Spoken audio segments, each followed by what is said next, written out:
आपको ये समझना चाहिए कि मोदी जी ने और भारत की समृद्धि के लिए खूब काम किए। सबसे आप जानते हैं कि come in India, make in India की तर्ज पर भारत में उत्पादन बढ़ाया, भारत की जो प्रतिभा को पलायन नहीं होने दिया। भारत में बहुत बड़े वैज्ञानिक हैं, बड़े बड़े डॉक्टर्स हैं, बड़े इंजीनियर्स हैं, बड़े वैज्ञानिक हैं, उन सबको भी हिंदुस्तान में उनका उपयोग करने के लिए अवसर दिया। ये बहुत बड़ी बात है। भारत की प्रतिभाएं पहले पलायन करती थी, दूसरे देशों में जाकर के और वहाँ का विकास करती थी, उसमें योगदान देती थी, लेकिन मोदी जी ने ऐसा प्रयास किया कि come in India, make in India की तर्ज पर भारत में उद्योग लगे, भारत में उनको अवसर मिले, भारत की प्रतिभाओं का उपयोग भारत में हो। मोदी जी ने ये भी किया कि हम अब रॉ मटेरियल एक्सपोर्ट नहीं करेंगे, हमारे यहाँ का उत्पादन हम निर्यात करेंगे, जिससे हमारी रेवेन्यू बढ़ेगी, प्रॉस्पेरिटी हिंदुस्तान में बढ़ेगी। इसलिए वो गहलोत साहब इस बात को पकड़ नहीं पा रहे हैं। गहलोत साहब अभी अपनी उस छोटी राजनीति से बाहर नहीं निकल पा रहे हैं। उनको बाहर निकल के दुनिया देखना चाहिए कि दुनिया में भारत की प्रतिष्ठा मोदी जी ने बढ़ाई, भारत में विकास कर रहे हैं मोदी जी। कितने मकान बना दिए ये आपको पता है, गरीबों को घर दिए। पिछली बार 5 करोड़ लोगों को और मकान, 4 करोड़ लोगों को मकान आवंटित किए थे, इस बार भी 2.5 करोड़ मकान अभी भी दे दिए लोगों को और रोजगार उपलब्ध करवाने के काम कर रहे हैं। मुद्रास्फीति को कंट्रोल करने का काम किया, प्रधानमंत्री मुद्रा योजना दी जिससे आम आदमी को रोजगार मिल सके। और मोदी जी ने यह किया चिरंजीवी योजना, प्रत्येक व्यक्ति का इलाज होना चाहिए, इस प्रकार की व्यवस्था करी, ये मोदी जी ने की। कई काम गिनाए जा सकते हैं जो हिंदुस्तान के प्रधानमंत्री जी ने किए और ये गहलोत साहब को नहीं दिख रहे हैं, क्योंकि या तो उनको थोड़ा चश्मा बदलना चाहिए। मैंने एक बार गहलोत साहब मेरे साथ में थे,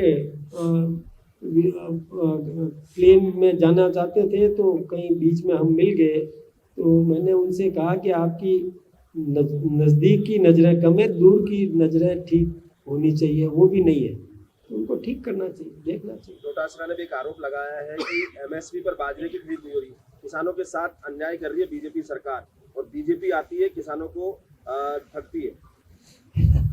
एक बात बताऊं, श्री अन्न की योजना भी मोदी जी ने दी और यही कारण है कि मल्टीग्रेन जो आप अनाज खाते हैं ना, उसकी कीमत बहुत ज़्यादा बढ़ी है, क्योंकि श्री अन्न का लाभ स्वास्थ्य के लिए बहुत उपयोगी है। तो ये बात मोदी जी ने दी, तो बाजरे की खरीद की योजना भी मोदी जी की दी हुई है, वो क्या वो ऐतराज़ करें डोटासरा जी। डोटासरा जी के बारे में मैं क्या कहूँ, कई बार मैंने कहा है कि वो ऐसी फुटबॉल खेलते हैं जिसमें बॉल है ही नहीं। सब कोचिंग संस्थानों में लगातार खुदकुशी के मामले बढ़ते जा रहे हैं, ये बात बहुत चिंता की बात है। ये कोचिंग इंस्टीट्यूट्स के लिए हमने भी प्रयास किया, हमारी सरकार ने भी प्रयास किए हैं कि बच्चों पर बहुत ज़्यादा लोड नहीं रखे, बहुत ज़्यादा दबाव नहीं बनाए और क्लास में बहुत ज़्यादा संख्या नहीं होनी चाहिए। सीमित संख्या हो तो विद्यार्थी आदान प्रदान कर सकता है, अपनी समस्याओं का समाधान कर सकता है, लेकिन संख्या वो 100-150 एक क्लास में कर देते हैं तो विद्यार्थी को अपनी समस्याओं का समाधान करने का अवसर नहीं मिलता। तो उसकी संख्या सीमित करने की और सरकार ने और व्यवस्था दी है। इसके साथ ही सरकार ने ये भी प्रयास किया कि बहुत अधिक लोड नहीं दें, क्रमवार और उसकी ग्रस्त करने की क्षमता को ध्यान में रख करके और उस पर बोझ डालें, अधिक बोझ नहीं डालें। मैं अभिभावकों से भी निवेदन करना चाहूँगा आप सबके माध्यम से, वास्तव में आपने सही सवाल किया, बड़ी चिंता है ये। अपना नौजवान परिवार का दीपक जिसको अपन मानते हैं और वो यदि पढ़ने के लिए जाए और वो यदि आत्महत्या कर दे तो बड़ी दुखद घटना है।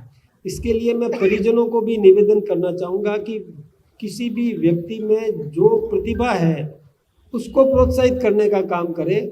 उसमें डॉक्टर बनने की और चाह है व्यक्ति की खुद की, और आप उसको इंजीनियर बनाना चाहो तो वो दुखी होगा। कोई इंजीनियर बनना चाहता है और आप उसको डॉक्टर बनाना चाहो तो वो समस्या में आएगा।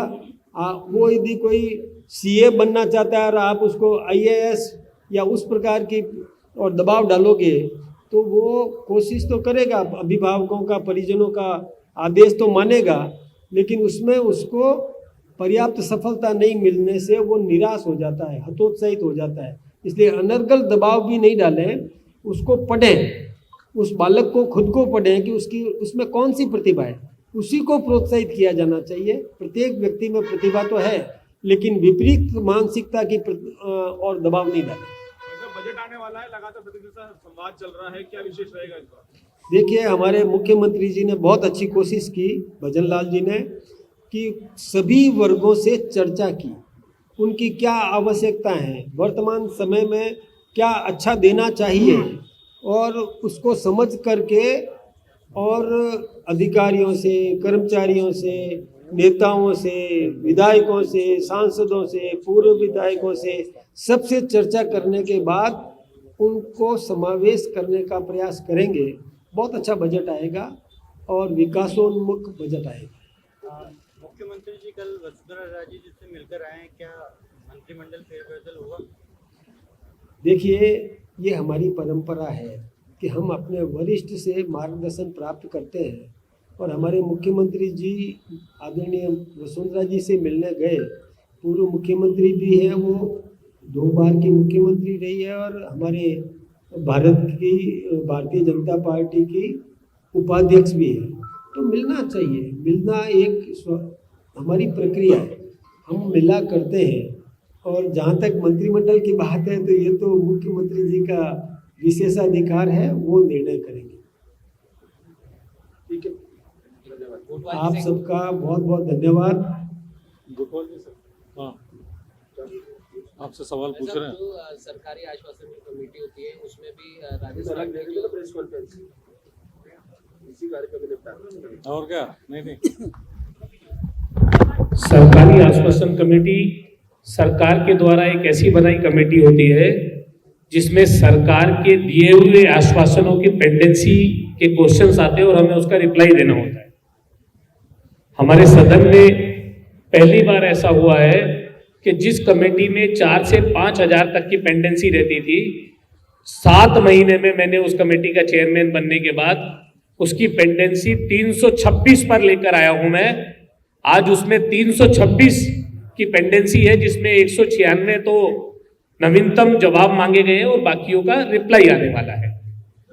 माननीय भजन लाल जी ने और माननीय स्पीकर साहब ने सभी कमेटी के चेयरमैन को ये निर्देश दिए हैं कि उनकी कमेटी में जनता के द्वारा लाए गए माननीय सदस्यों के जो क्वेश्चंस हैं उनका रिप्लाई समय पर मिले, ताकि जवाबदेही जनप्रतिनिधि की जो है जनता के प्रति, उनको भी उनका काम जो है वो तुरंत प्रभाव से हो सके और उस क्वेश्चन का रिप्लाई मिले और आश्वासन को पूर्ण करने का काम सरकार करे।